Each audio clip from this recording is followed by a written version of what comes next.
IDFM 98 de l'Amande FM. Bonsoir à toutes et bonsoir à tous. Au-delà du miroir, ce soir avec Claudine Charrière qui est devenue auteure par nécessité, celle de transmettre au plus grand nombre les signes de la survivance de sa fille et de redonner de l'espoir à toute personne endeuillée qui pleure un être cher. Elle témoigne à travers des conférences qui touchent par l'authenticité de son témoignage. On va parler de son récit autobiographique paru aux éditions Exergue, Les signes de l'après-vie. C'est une émission par téléphone. Est-ce que je vous entends, Claudine ? Oui, moi je vous entends. Bon, c'est très bien. Alors on essaye comme ça, c'est bien, c'est marché du premier coup, c'est génial. Claudine, alors le livre c'est Claudine et Circé Charrière. Oui, tout à fait. On est d'accord. Circé, c'est ma fille. C'est votre fille, ça a démarré le 7 janvier 2013, vous aviez 43 ans. Oui. Et votre fille, qui était toute jeune, quel âge elle avait ? Circé avait 15 ans. 15 ans, part à l'école ? Oui, en rentrant du lycée en fait. Donc en fin d'après-midi, tout près de chez nous. Donc en descendant du bus, elle est heurtée par un véhicule et malheureusement donc les suites de l'accident lui sont fatales. Bon, elle dit un peu plus loin que tout ça, elle le savait déjà. Donc oui. Bon, vous dites aussi dans votre livre que vous aviez eu quand même des rêves prémonitoires de tsunami, de... Oui, tout à fait. Alors, c'est curieux parce qu'en fait, quand ce genre de rêve-là, on n'y prête pas vraiment attention. On se dit, tiens, c'est quand même curieux, certes, de rêver de tsunami comme ça tout le temps, mais voilà, moi, je ne faisais pas cas de ce genre de rêve parce que j'avais eu quelques rêves prémonitoires, mais enfin, je mettais ça sur le compte de coïncidence. Mais là, c'est vrai que pendant tout le mois qui a précédé son décès, en fait, jusqu'au 21 décembre, très précisément, j'ai rêvé quasiment tous les soirs de tsunami. Oui. Elle est partie le 8 janvier, hein ? Tout à fait. Elle a eu l'accident le 7 janvier et puis elle a été officiellement déclarée décédée, donc le 8, oui. Elle a été débranchée. Oui. Donc il y a tout un passage dans votre livre où justement, il y a les suites de l'accident, votre attente dans la salle d'attente, enfin bon, tout ça. Vous êtes issu d'une famille quand même où vous aviez une grand-mère et une mère qui étaient quand même très branchées avec l'au-delà. Oui, tout à fait. Ma grand-mère était clairvoyante et guérisseuse. Elle habitait dans un petit village au cœur de l'Espagne et c'est vrai qu'elle avait une certaine renommée. Mais moi, si vous voulez, jusqu'à l'accident de Circé, pour moi, tout ça, c'était un petit peu folklorique. Bon, voilà, c'était je mettais ça sur le compte d'une forte intuition, etc. Mais je voyais pas vraiment la réalité de la chose. Ce n'est qu'après que je m'en suis aperçue. Et ma mère, depuis toujours, fait des rêves prémonitoires et elle me racontait souvent qu'elle voyait des entités invisibles. Mais là, c'est pareil. Moi, je mettais ça sur le compte d'une certaine imagination. Il m'a fallu vraiment vivre ce choc pour me rendre compte à quel point tout ça est vrai. Qu'est-ce qu'elle a pensé, votre mère ? Est-ce qu'elle a essayé de communiquer avec vous, justement, après le décès ? Oui, on en parle très souvent maintenant, d'autant plus que le fait que je me sois ouverte à cette réalité lui a permis de communiquer véritablement avec moi et on a un véritable dialogue et un véritable échange autour de ça. Mais elle m'a raconté donc après, elle-même elle pensait m'avoir vu moi étendue sur une route morte. En fait, c'est Circé qu'elle avait vu. Mais bon, voilà. Et puis d'autres choses qui se sont produites aussi, qui lui ont laissé penser que quelque chose de grave allait arriver. Oui, alors ce qui est embêtant, c'est qu'on a les prémonitions, mais on ne peut rien changer. C'est juste pour qu'on se prépare. Exactement. C'est une préparation psychologique. C'est des rêves qui vous disent, bon, attention, là tu vas subir vraiment un choc, prépare-toi, mais c'est pas grave parce que de toute façon ça va continuer, mais d'une autre forme. Alors, vous avez tenu un journal dès le décès de Circé. Mais pourquoi avoir tenu un journal dès son décès ? Alors, pas tout à fait dès son décès. Allez, on va dire, j'ai commencé à écrire peut-être 6-7 jours après qu'elle soit décédée. Mais parce que, si vous voulez, il a commencé à se produire des tas de petites choses, des petites coïncidences comme ça. Et Moi, depuis que je suis enfant, c'est vrai que je tiens un journal. Bon, par intermittence, il y a des fois où j'écris pas pendant 1 ou 2 années. Mais voilà, j'ai cette habitude quand même de tenir un journal. Et là, ça m'a semblé tout naturel d'écrire tout ce qui arrivait, parce que je me disais aussi que il arriverait un moment où de me replonger dans ce témoignage allait me donner des forces quand je risquais d'en manquer, quoi. Mm. Donc Circé apparaît un peu aussi dans votre rêve, et donc le livre est écrit à 2 mains. Oui. Il y en a un qui s'appelle Maman et l'autre qui s'appelle Moi. Oui. Au début, elle s'appelle Circé et après, elle s'appelle Moi. Moi, c'est Circé. Moi, c'est Circé. Donc, est-ce que vous les avez reçus par écriture automatique, les parties qui sont écrites Moi, est-ce que ce n'est pas de l'écriture automatique au sens où on l'entend habituellement, c'est-à-dire que je ne suis pas entrée en transe ne sachant pas ce que j'écrivais sur une feuille de papier. Mais j'avais c'est vraiment au fond de moi, j'avais l'impression que c'était Circé qui me disait écris ça, c'est ça qu'il faut écrire, c'est telle phrase. Maman, c'est comme ça que je vis. Mais je ne peux pas dire que c'est de l'écriture automatique, hein. Mais vraiment, j'avais cette impression d'être extrêmement connectée avec elle à chaque fois que j'écrivais. Et les enseignements, enfin, j'appelle ça les enseignements, mais les informations, on va dire, que j'ai mis dans sa bouche, j'en ai eu aussi pas mal en rêve. Oui, alors justement, dans les rêves, c'est Circé qui parle. Circé dit, ils peuvent rentrer dans les rêves d'une personne prête à recevoir notre visite. Oh oui, tout à fait. Alors comment ils peuvent faire pour rentrer dans nos rêves? Alors comment ils font? Ça, je n'en sais rien. Mais je sais comment on peut arriver à les capter. Et la plupart du temps, moi, c'est dans les rêves lucides que je peux communiquer avec elle. Les rêves lucides, c'est une forme de rêve tout à fait réaliste. Hein, je veux dire, c'est pas de l'ésotérisme là. Vous êtes en train de dormir et tout d'un coup, en fait, vous prenez conscience que vous êtes en train de rêver. Donc, c'est comme si vous vous réveillez à l'intérieur de votre rêve, mais votre corps reste endormi. Et là, tout d'un coup, voilà, vous êtes dans votre rêve. Ah, c'est génial. J'ai un pouvoir d'action. Je peux essayer de faire des choses. Donc moi, là, c'est vrai que mon premier réflexe, souvent dans ce cas-là, c'est de prendre de la hauteur, de m'envoler. Et je ressens tout avec une très très grande intensité. La brise fraîche, cette sensation de liberté, etc. Et donc, dès que j'ai commencé à faire des rêves lucides, j'ai compris que je pouvais faire venir Circé. Et j'ai commencé à l'appeler. Et Circé vient. Mais je sais que ça peut sembler assez bizarre d'entendre ça, mais c'est pourtant la vérité. En fait, c'est ni la réalité concrète avec nos 5 sens, ni l'illusion du rêve. C'est comme un espace à part. C'est comme si vous arriviez à ouvrir une porte sur une autre dimension, sur un sas, où le défunt peut venir et où vous pouvez aller. Alors, sur les prémonitions, il y a aussi votre mari, c'est-à-dire le père de Circé, qui aurait pu voir des signes arriver, hein, avec la bûche qui a failli, qui est arrivée sur le pare-brise de la voiture quelques temps avant. Oui. Ça, c'est effectivement, ce sont des signes avant-coureurs. On y a pensé après.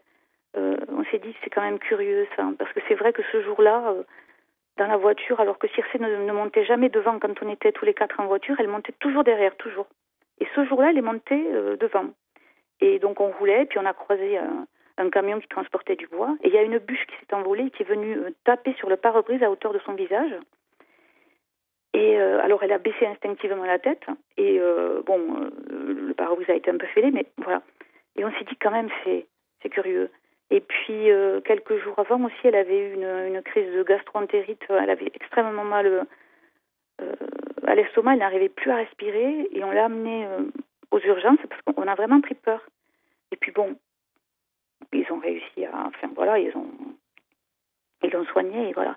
Mais bon, le matin même de l'accident, ma pendule, l'horloge de la cuisine, s'est arrêtée à 6h15.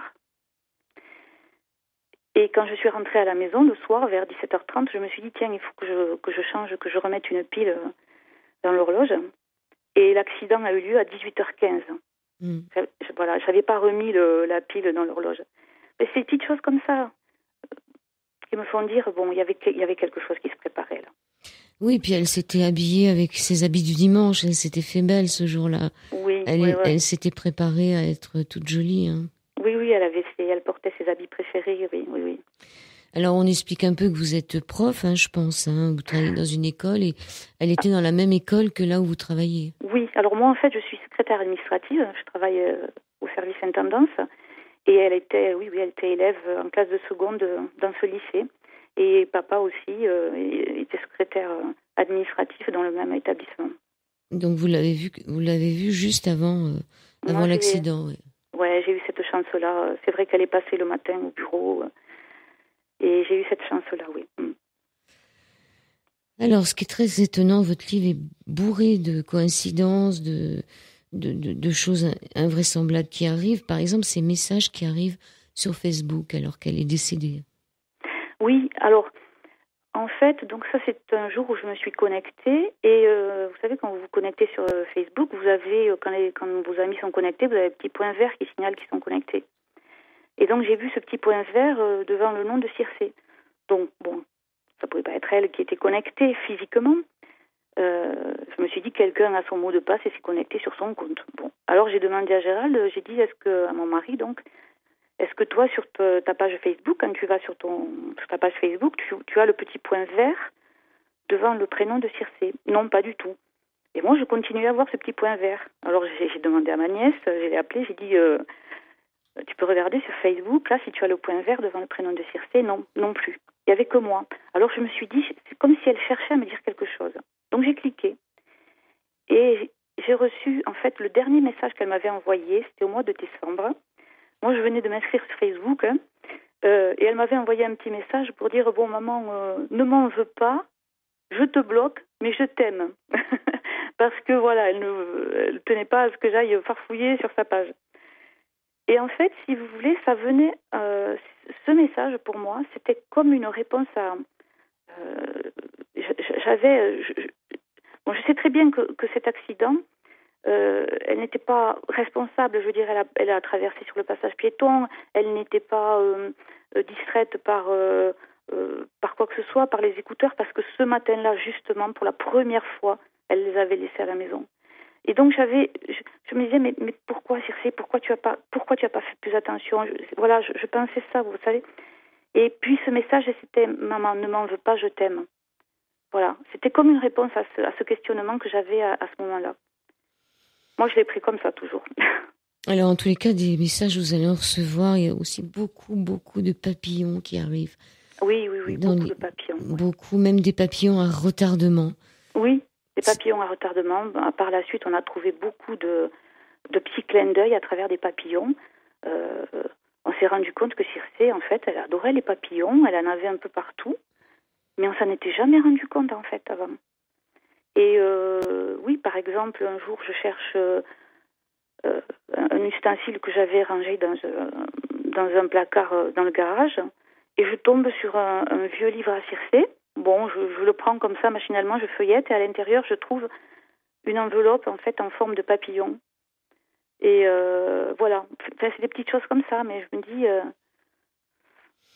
c'est des coïncidences qui se sont ajoutées, si vous voulez, qui me font dire qu'il y a quelque chose quand même. Ah oui, et puis il y a tous ces mots qui vous arrivent, ces termes qui vous arrivent pendant votre sommeil. Parce que vous avez un petit cahier à côté de votre lit où vous notez des mots que vous connaissez pas, où vous allez après sur Internet voir ce que ça signifie. Voilà, tout à fait. Et là, vous êtes gâtés aussi, hein. Oui, exactement, c'est vrai. Et c'est souvent juste avant l'éveil, le matin. Et alors, ce sont des mots souvent qui ont une résonance par rapport à une pensée que j'ai eue la veille, par exemple, ou un sentiment, ou une question. Il n'y a pas très longtemps, je sais, je me suis endormie, j'avais un petit peu mal à la cuisse, et je me suis dit, bon là, du coup, ça n'a pas un rapport direct avec Circé, mais c'est pour donner un exemple. Je me suis dit, bon, ok, t'as un peu mal à la cuisse, allez, pendant la nuit... je vais demander à un guide ou un ange gardien ou qui que ce soit là-haut, ou même toi, Circé, de me donner une petite aide pour faire disparaître cette douleur. Et quand je me suis réveillée le lendemain matin, j'avais écrit « Prière de la Sainte Épine ». Alors ça, moi je ne suis pas religieuse, hein, mais j'ai cherché, et effectivement, la Sainte Épine, donc c'est une épine de la croix de Jésus, bon, c'est c'est la légende, quand vous dites une prière spéciale, vous pouvez guérir de tas de maladies. Donc voilà, bon, je connaissais pas du tout ni la Sainte Épine, ni la prière de la Sainte Épine, mais bon. Alors, vous l'avez faite, cette prière? Oui, je l'ai faite. Et alors, Je est-ce l'ai que faite 2 ou 3 fois, mais ça fonctionne. vous avez plus mal à la cuisse? Ouais. Non, mais c'est vrai, hein, voilà, c'est étrange, mais moi je prends. Ce qu'on me donne de là-haut, je prends. Bon, en tous les cas, on arrive en avril 2013 et là, vous avez quand même des doutes parce que malgré tous ces signes qui arrivent de l'au-delà, vous vous demandez si finalement c'est des signes ou si c'est simplement des histoires entre vous et vous, quoi. Donc Oui, voilà. vous avez des doutes, hein, quand même. Hein. Disons que oui, les doutes, on a toujours quand même ce petit sentiment de se dire mais est-ce qu'on n'a pas juste sombré dans la folie parce qu'on est tellement malheureux. Mais c'est des doutes qui durent un dixième de seconde, franchement. Oui, est-ce qu'on se raccroche pas, c'est ça, oui. Ouais. Mais du coup, c'est vrai que je suis allée consulter une médium. Alors, Florence Hubert, je voulais arriver dessus après. J'aimerais bien un jour faire une émission avec elle. Parlez-nous un peu de Florence Hubert. Alors, Florence Hubert, franchement, elle est super. C'est vraiment une personne dont on ne peut pas nier une seconde, on ne peut pas douter une seconde de ses talents, de ses capacités et de la réalité des connexions qu'elle établit avec l'au-delà. Oui, parce que vous décidez de faire appel à un médium, mais au départ, vous connaissiez pas et vous y croyiez pas non plus à ces choses-là. Disons que j'attendais de voir. Mais donc effectivement, on est allé dans une séance de médiumnité publique. Vous avez été assez déçu parce que les gens demandaient où était le trésor, c'est ça un peu? Alors ça, c'était lors de la séance, une séance de TCI, de transcommunication instrumentale. C'était à une autre occasion.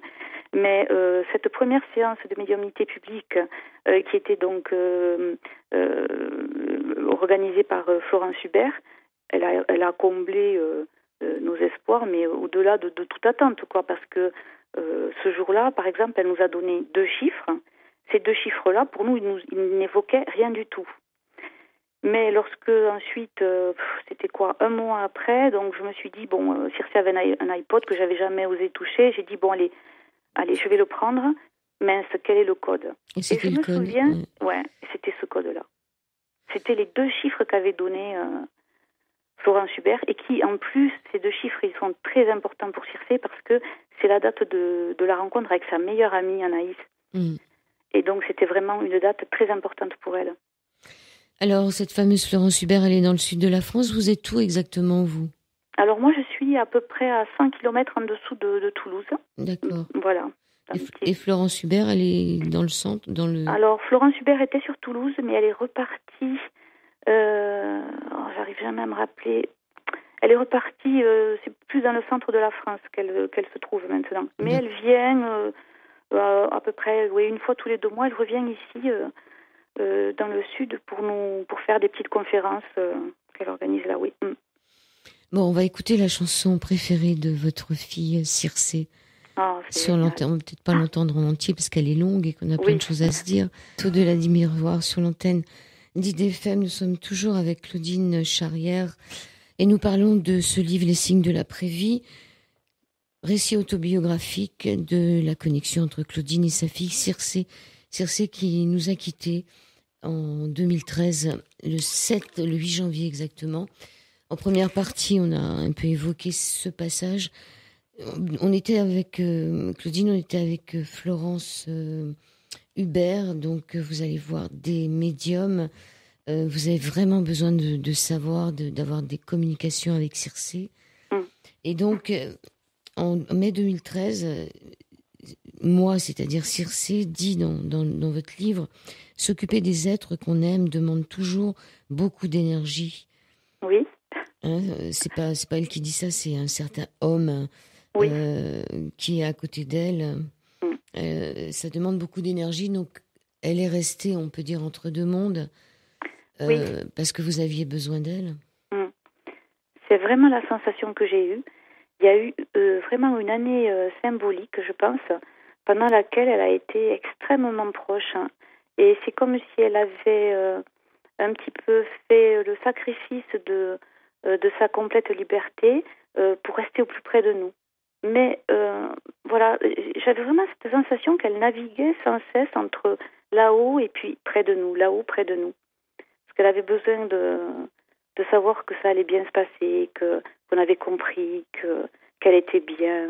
Ouais, ouais. Alors là, pendant la pause musicale, on a entendu la musique d'Adèle. Elle communique aussi avec des musiques, des paroles. Oui. Pourquoi cette chanson-là que je viens de mettre à l'antenne, pourquoi celle-ci et pas une autre? Celle-ci, pas une autre. C'était une chanson qu'elle aimait beaucoup, vraiment qu'elle écoutait en boucle.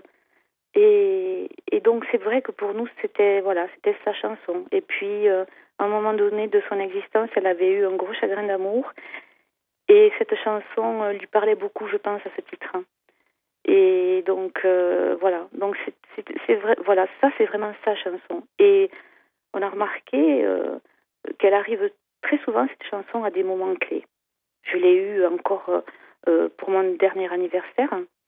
Il y a à d'autres moments comme ça où voilà, la chanson, on l'entend par hasard, voilà, parce que c'est sans chercher à l'entendre, quoi. Voilà, tout d'un coup, vous passez dans un endroit, vous entendez la chanson, ou vous allumez votre radio et c'est cette chanson-là qui passe. Alors, des rêves lucides, comme vous dites, et à la page 116, vous expliquez que chez les anciens, j'aime bien cette phrase, les anciens disaient que l'on ne faisait pas un rêve, mais qu'on le voyait. Oui. On voyait un rêve. Ce n'est pas notre cerveau qui produit le rêve, mais nous voyons des choses qui se trouvent dans d'autres dimensions. Nous sommes dans un état de conscience modifié. Et votre fille dit qu'elle voit ce que nous rêvons. Oui, c'est ce dont je vous parlais tout à l'heure, cet espace de connexion qu'on arrive à ouvrir à l'intérieur de nos rêves, qui donne accès donc à cet autre monde. Alors, moi, je n'arrive pas à naviguer encore complètement très loin dans ce monde-là. J'ai l'impression que je reste toujours juste dans le sas d'entrée. Mais c'est déjà un très bel aperçu. Ah ben quand même, vous faites des rêves lucides, vous vous envolez, vous passez dans l'astral et même un peu plus loin. Vous faites tout ça, mais par contre, vous avez encore besoin d'un miracle. En lisant votre livre, on se rend compte que vous êtes gâté, mais que ça suffit pas. Oui, mais et donc, il vous faut un miracle. Et ça, un peu, le miracle va se produire. Oui, puisque ce jour-là, j'étais au cimetière et puis j'étais un petit peu révoltée. J'ai levé les yeux au ciel et j'ai dit mais ok, c'est très bien tout ça, mais moi j'ai besoin d'un miracle. Et je suis remontée dans ma voiture et quand j'ai tourné quand j'ai démarré, la chanson qui passait juste à ce moment-là, c'était, excusez mon accent, The Miracle of Love, le miracle de l'amour, de la chanteuse Annie Lennox de Eurythmics. Et ouais, pour moi c'était un miracle, c'était une réponse. Voilà, le miracle c'est quoi? C'est l'amour. Donne de l'amour, reçois de l'amour et tout ira bien. Il y a d'autres choses dans le livre qui sont aussi cocasses. Donc à chaque fois que c'est des dates d'anniversaire, vous vous dites elle aurait. Et il y a ce loup blanc qui se balade plusieurs fois, qui apparaît. Ça doit être un chien, je pense, mais un gros chien blanc. Voilà, c'est un chien. Mais c'est vrai que la première fois que je l'ai vu, j'étais accoudée à la fenêtre de la chambre qui donne sur la route où s'est produit l'accident. C'était en hiver et tout était couvert de givre, c'était très très joli. Et puis j'ai vu ce chien blanc, il est tout blanc, là dans ce pré, il était magnifique. Il y avait une puissance qui s'est dégagée de lui et en même temps une telle tranquillité, une telle sérénité. Et c'est vrai que j'ai pensé loup blanc. Voilà, ça c'est un loup blanc. Bon, je savais très bien que c'était pas un loup, mais c'est ce qui m'est venu à l'esprit.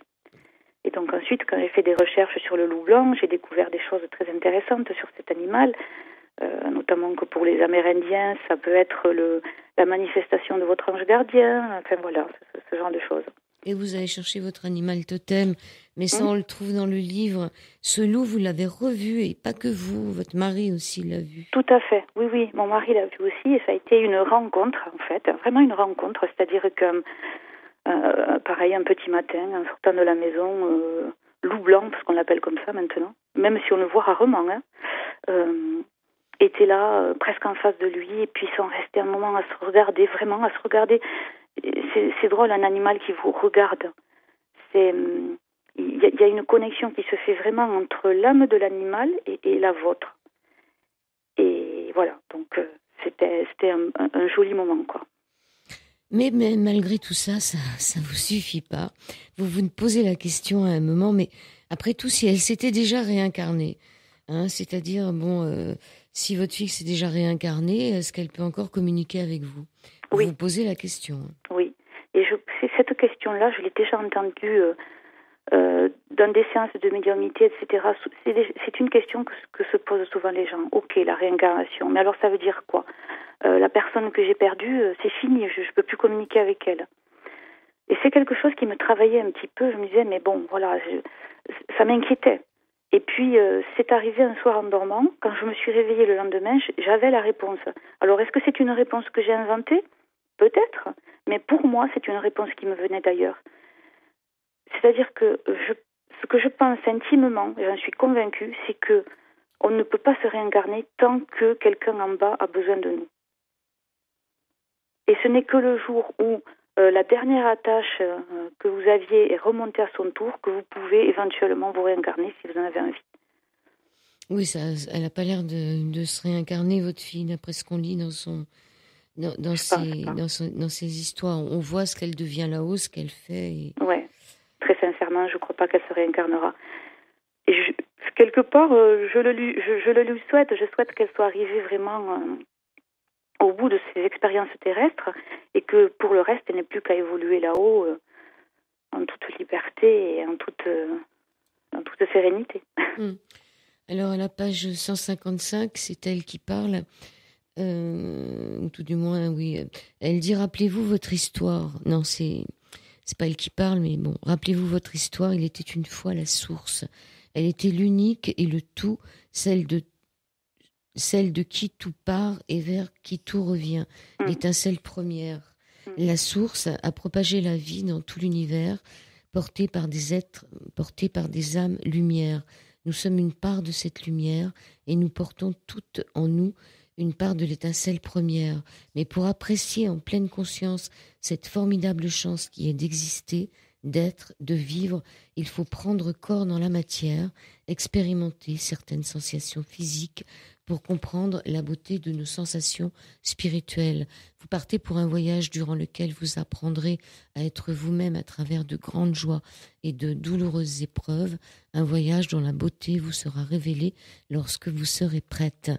Un voyage comportant des escales nombreuses au cours desquelles vous aurez à faire le bilan de vos apprentissages, et ce jusqu'au moment où vous rentrerez enfin à la maison pour toujours, parce que vous n'aurez plus rien à apprendre du monde d'en bas. Ça, c'est ce qu'ils essayent d'apprendre à des âmes nouvelles qui vont s'incarner. Tout à fait, oui. Oui, c'est comme ça que je vois la chose. J'ai vraiment l'impression qu'il y a eu... Alors, je vais reprendre une expression que j'ai entendue une fois dans la bouche d'un des frères Bogdanov, qui a parlé de principe créateur. Donc, il ne parle pas de Dieu ou autre chose, machin. Il appelle ça le principe créateur. Il y a eu à un moment donné quelque chose qui s'est produit, un principe créateur qui a produit la vie sous toutes ses formes. Et cette vie, elle n'a cessé de se répandre et de faire que nous sommes ici et qu'il y a tant de belles choses partout.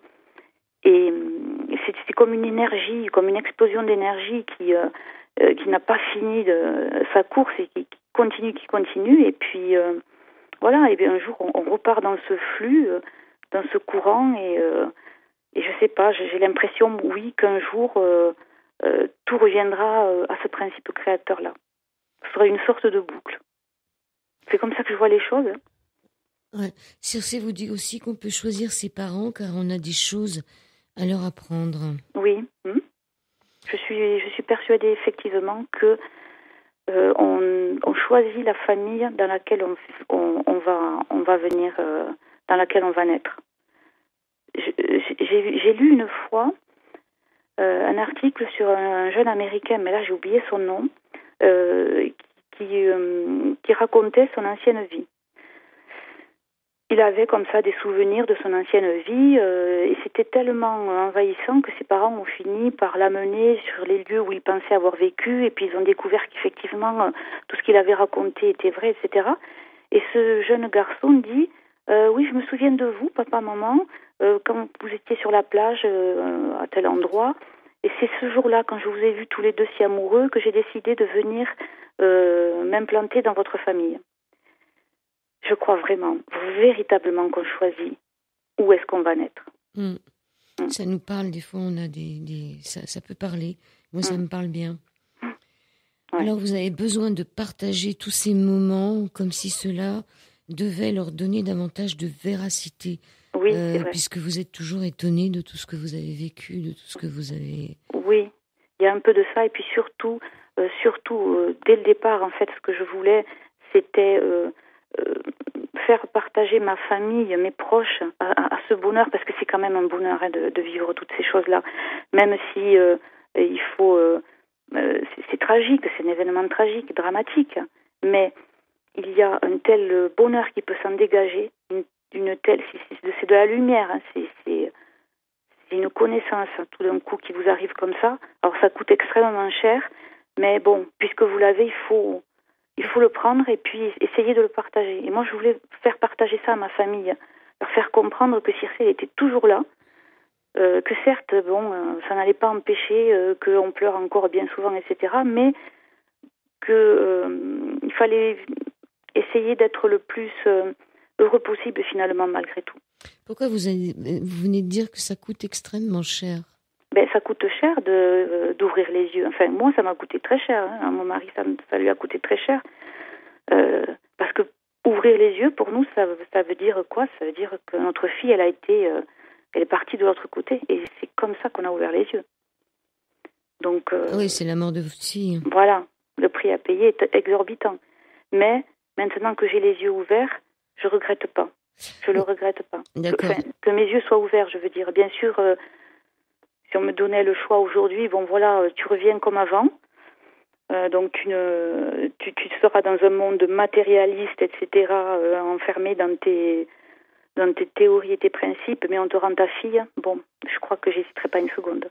Mais je vous assure que malgré tout, aujourd'hui, je me sens bien, je me sens sereine. Oui, puis vous écrivez à l'avant-dernière page de votre livre, je t'ai donné la vie, tu m'as offert l'éternité. Oui. C'est ça, parce que moi, je n'ai fait que la mettre au monde, et elle m'a mis au monde de façon beaucoup plus large, plus universelle. Elle m'a ouvert les portes d'une dimension que j'ignorais. Et dans cette dimension-là, le temps n'existe plus, donc pas de temps, l'éternité, quoi. Alors, vous vouliez convaincre la famille, mais vous n'avez pas besoin de convaincre la grand-mère qui a été sauvée par, on peut dire, un ange gardien. C'était pas la peine de la convaincre. Racontez-nous cette histoire. Alors, cette histoire est une histoire assez invraisemblable, mais bon, voilà. Je vous la livre telle qu'elle est arrivée, c'est-à-dire que moi, un soir, j'ai rêvé que ma mère était près de moi. Et je me suis dit, mais comment se peut-il que ma mère soit là, près de moi, en chemise de nuit? Et elle me dit, en espagnol, algo se ha roto, ce qui veut dire quelque chose s'est rompu. Et là, je me suis réveillée, j'ai dit, mon Dieu, il se passe quelque chose. Bon, on était en pleine nuit, j'ai pas voulu l'appeler en pleine nuit pour savoir ce qui se passait, etc. Bref, j'ai attendu le lendemain matin, à 8h, et je lui ai dit, écoute, maman, ça va, tu vas bien? Et puis là, elle me dit, oui, pourquoi tu me poses cette question? Et je lui raconte mon rêve. Et donc là, elle fond en larmes, vraiment en sanglots. C'était très émouvant de l'entendre comme ça. Et puis elle me dit, tu sais, il m'est arrivé quelque chose. Elle me dit, hier soir, au moment donc elle est montée fermer les volets à l'étage. Mais bon, ma maman est très âgée, donc elle a du mal à marcher, etc. Et ses escaliers sont quand même assez en pente.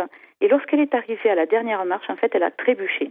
Et donc, elle est partie de tout son poids en avant, les bras en arrière, et elle allait, excusez-moi du terme, mais s'écraser vraiment la tête contre le mur en face, quoi. Et elle a pensé mourir. Elle a dit « Yasta ». Yasta, ça veut dire « ça y est, c'est fini ». Et au moment où où son crâne aurait dû rencontrer le mur, elle s'est sentie soulevée par deux bras, comme si une personne d'une force herculéenne, tout d'un coup, la prenait dans ses bras et la remettait debout. Elle s'est retrouvée debout dans la pièce, sans comprendre ce qui lui arrivait. Et elle me dit, tu sais, j'ai vraiment été sauvée par un ange.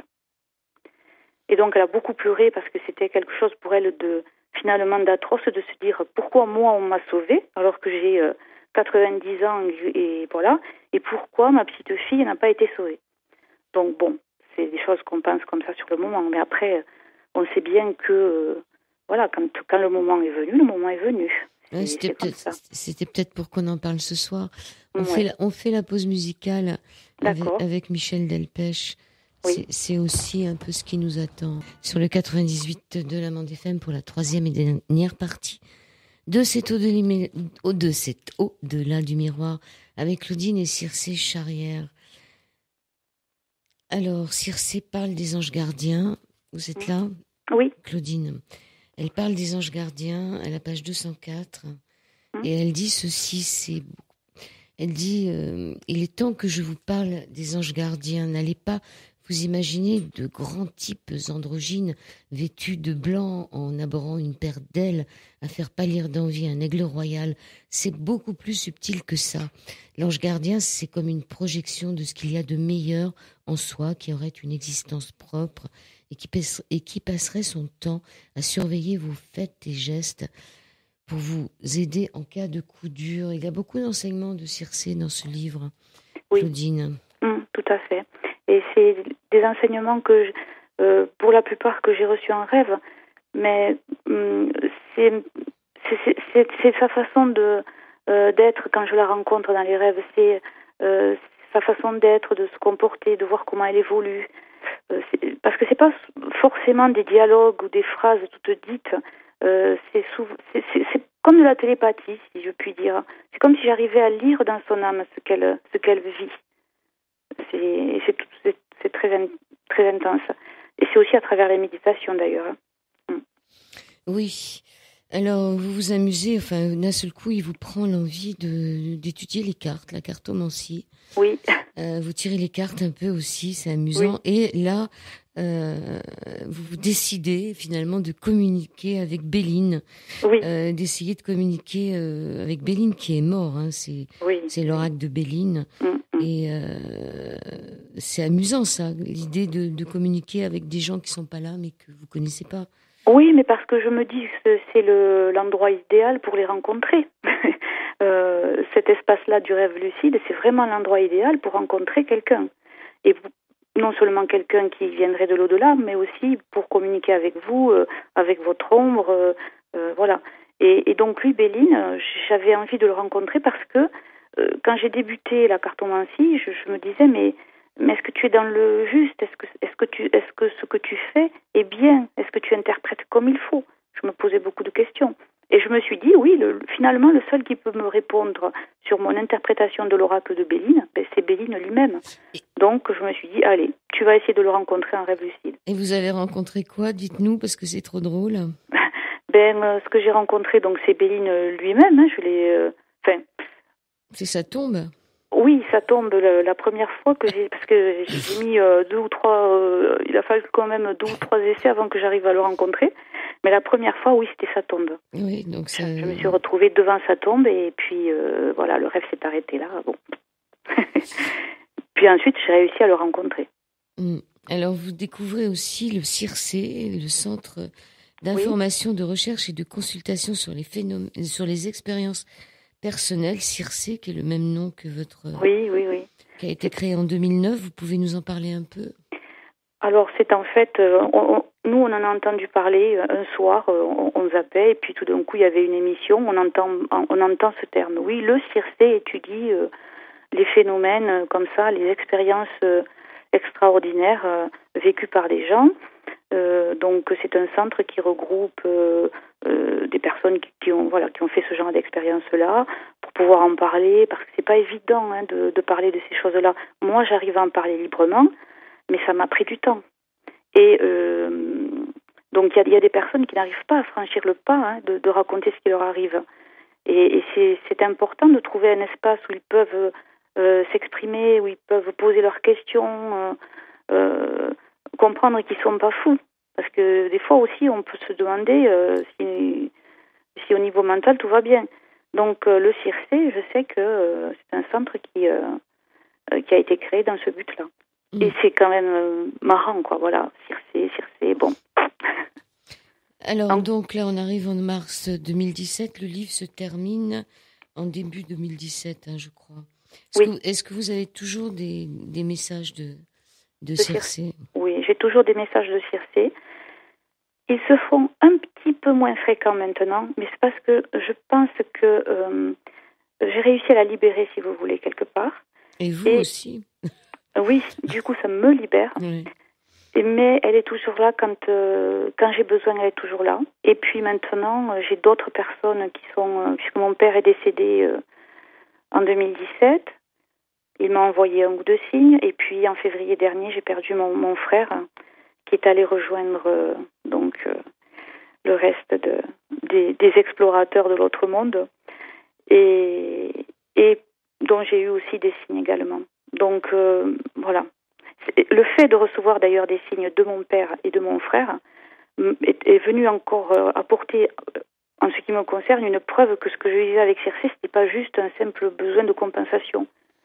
Parce que si ça se produit aussi avec d'autres défunts, c'est que c'est vrai, ça existe vraiment. Est-ce que j'ai le temps? Alors elle écrit: lorsqu'on s'incarne, on choisit un véhicule terrestre, le corps, lequel possède déjà ses propres particularités physiques, mais des particularités morales vont lui être ajoutées au fil du temps, caractère, personnalité, et c'est ça l'esprit. Elle dit un peu plus loin: il arrive quelquefois que l'âme soit corrompue par un esprit néfaste, et c'est pour cela que l'on récupère ensuite ici des âmes que l'on nomme noires. Oui, parce que j'ai cette sensation que l'âme, quand elle arrive, elle est pure en quelque sorte. Elle est vierge, elle est neutre. Elle a peut-être un bagage, si elle a déjà vécu à de nombreuses reprises, mais ce bagage, elle ignore qu'elle le possède. Quand elle arrive, elle est toute neuve. Mais viennent se greffer donc toute la partie personnalité. Et la personnalité d'une personne, son caractère, c'est quoi? Il y a sans doute des choses qui sont transmises de génération en génération, et puis il y a aussi tout le côté culturel, etc. Comment on est élevé, qu'est-ce qu'on apprend et tout ça. Et ça peut développer un esprit qui ne soit pas forcément... je voudrais pas être manichéenne, mais voilà, un esprit un petit peu plus... j'arrive pas à trouver le terme, mais qui n'est pas forcément pur, on va dire. Et donc, cet esprit-là, il peut avoir une influence sur l'âme. Mais de toute manière, quand on retourne de l'autre côté, l'âme, elle repart sans l'esprit, et donc, petit à petit, elle se régénère. Même si elle a été incarnée dans un corps où l'esprit qui la gouvernait était, par exemple, je sais pas moi, un dictateur, ou vous voyez ce que je veux dire. Bon, eh ben, il y a possibilité de se régénérer quand même de l'autre côté. Alors vous faites très très fort, parce que l'émission s'appelle Au-delà du miroir, et que vous dites en fin de livre que vous avez vu votre image sans avoir besoin de miroir. Oui, tout à fait. Ça, c'était au cours d'une méditation où là, j'ai eu donc ce flash. J'ai eu l'impression que je me voyais. Ouais, ça, c'est très difficile de se voir. Ouais, mais ça a duré 2 secondes. Et c'était assez étrange. Et donc après, je suis allée chercher sur le net, ma petite habitude de tout chercher sur le net, et j'ai trouvé cette phrase de Jana Wesh-Chewar, bon, excusez-moi, je le prononce très mal, mais qui disait, voilà, votre esprit est réunifié le jour où vous êtes capable de voir votre visage sans l'aide d'un miroir. Et moi, j'étais dans cette recherche-là. C'était un moment où j'étais partagée entre la Claudine qui est connectée, qui arrive à parler de ça, donc avec quelques proches, etc. Et puis la vie sociale que j'ai de notre côté. Je travaille dans un établissement scolaire. Voilà, il y a une réalité qui est là et il faut la vivre. J'arrivais pas à... Ces deux facettes, elles étaient comme dissociées. Et puis c'est là que j'ai compris. Je me suis dit, mais tu peux être tel que tu es tout le temps, partout. C'est pas grave. c'est au contraire, recentre-toi, redeviens une seule et même personne. Et c'est à partir de là que j'ai commencé à être plus libre d'être moi-même, oui, en toutes circonstances, on va dire. Voilà. Je vous remercie. Donc, ce livre, Les signes de l'après-vie, est publié aux éditions Exergue. Claudine et Circé. Circé, pourquoi vous lui avez donné ce nom? C'est quand même pas connu, hein. Circé, ça remonte quand j'étais élève en classe de seconde. Un jour au CDI, j'ai découvert un livre sur les personnages mythologiques et je me suis mis à écrire comme ça des tas de prénoms en me disant je piocherai là-dedans le jour où j'aurai un enfant. Et puis il y a celui de Circé qui m'était apparu, mais d'une manière évidente. Alors, donc ça remontait il y a fort loin dans le temps. Et quand j'ai su que j'attendais une fille, mais même pas un instant j'ai hésité. C'était Circé. Circé était là déjà. Et Circé, c'était quoi, la déesse de... Circé, c'était la magicienne ouais. Voilà, qui avait transformé les compagnons d'Ulysse en pourceaux quand ils étaient partis là dans leur long voyage. Elle les avait fait accoster sur son île et pour garder Ulysse près d'elle, elle avait transformé tous ses compagnons en petits cochons. Alors Claudine et Circé charrière, mais là, elle n'a pas transformé nos auditeurs en cochons, mais en papillons, puisque vous dites dans votre livre, serions-nous entrés dans l'ère du papillon, ça c'est clair. Et il y a cette phrase de Victor Hugo. Victor Hugo se demandait de quel papillon cette vie terrestre est-elle donc la chenille? Tout à fait. C'est une question qu'on peut se poser. Qu'est-ce que vous pourriez dire pour terminer l'émission? Eh bien, déjà, je vous remercie de m'avoir offert cet espace de parole parce que c'est toujours très agréable de pouvoir faire parler Circé. C'est important pour moi que les gens la connaissent. Et puis, je peux terminer sur sa devise, puisque Circé avait une devise, puisque Circé avait compris bien avant moi l'importance de vivre le moment présent et d'apprécier chaque minute de votre vie, parce que sa devise, c'était « Carpe diem ». Donc voilà, « Carpe diemon » tous ensemble. Oui, puis il y a une devise zen ou je sais pas quoi qui dit « Embrasse ton fils tous les matins comme si tu devais jamais le revoir ». Ça, c'est important aussi. Ouais. Donc, c'est un très beau livre sur l'après-vie. Moi, je me souviens d'avoir lu un livre qui avait été écrit par une femme, je sais pas, dans les années 20 du siècle dernier, sur son fils qui était mort à la guerre de 14. C'est pareil, c'était des transmissions de... Mais là, c'est plus dans l'ère Internet et tout. Il y a des communications, vous allez voir, qui se font de manière très, très étrange. Je vous remercie, Claudine. Merci à vous, merci beaucoup. Merci beaucoup.